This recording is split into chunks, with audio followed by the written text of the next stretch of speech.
Computer tooting पर आपका स्वागत है। पंडित दीनदयाल उपाध्याय के एकात्म मानववाद के दर्शन पर चलकर भारत 2047 तक विश्व गुरु बन सकता है। उक्त बातें राज्यपाल राजेंद्र विश्वनाथ आर्लेकर ने गया में दक्षिण बिहार केंद्रीय विश्वविद्यालय द्वारा आयोजित पंडित दीनदयाल उपाध्याय की जयंती के उपलक्ष्य में आयोजित विशेष कार्यक्रम में कहा है। आइए सुनते हैं राज्यपाल राजेंद्र विश्वनाथ आर्लेकर की ओजस्वी और प्रेरणादायक बातें। आज हमारे देश में कुछ जो प्रयास चल रहे हैं वो सभी इस दिशा में है।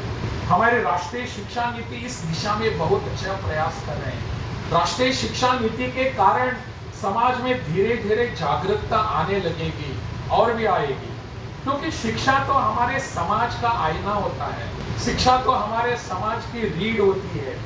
शिक्षा तो हमारे समाज के मूल भावना होती है। इस मूल भावना को अगर संस्कार रूप से हम सबके सामने रखने का प्रयास करेंगे, तभी जाकर हमारे आने वाली पीढ़ी जो है वो संस्कारित होगी, राष्ट्र के प्रति जागरूक होगी, राष्ट्र के प्रति उनको क्या काम करना है वो समझ में आएगा।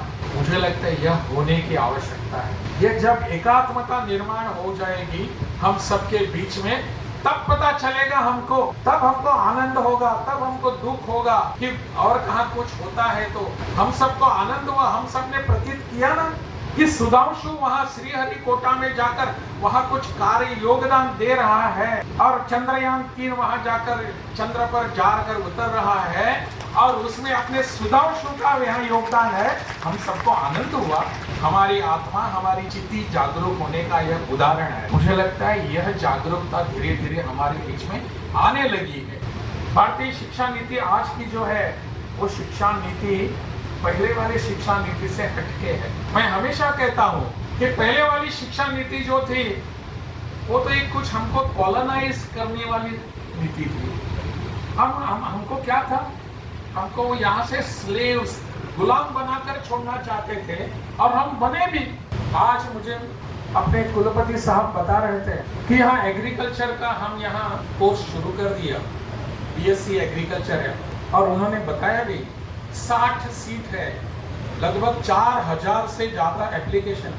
और उन्होंने जो आपके साथ साझा भी की बात वो ऐसी है कि अभी जो 60 सीट भर चुके हैं उनमें से 45 हमारी बहनें हैं, हमारी बेटियां हैं। ये जब बात उन्होंने मुझे बताई तो मैंने मजाक में एक बात उनको और एक बताई। मैंने कहा कि ये सभी 60 विद्यार्थी जो हैं एडमिशन ले चुके हैं, उनसे एक एफिडेविट ले लीजिए। क्या एफिडेविट? कि बीएससी एग्रीकल्चर समाप्त होने के बाद, मेरी पढ़ाई समाप्ति के बाद मेरा सर्टिफिकेट लेकर नौकरी मांगने के लिए कहीं पर नहीं जाऊंगा। मैं मेरा खुद का व्यवसाय करूंगा। मैं फिर से मिट्टी में जाऊंगा, वहां जाकर काम करूंगा। एग्रीकल्चर की पढ़ाई इसलिए होती है कि मिट्टी में जाकर फिर से काम करने के लिए। आज की शिक्षा नीति हमको बताती है नहीं भाई, आपको खुद के पैरों पर खड़ा रहकर एक कुछ योगदान करना है। नौकरी मांगने वाले नहीं, नौकरी देने वाले बनो। अगर ये शिक्षा नीति सफल हो रही है, मुझे लगता है बिहार में यह नीति निश्चित रूप से यशस्वी होगी।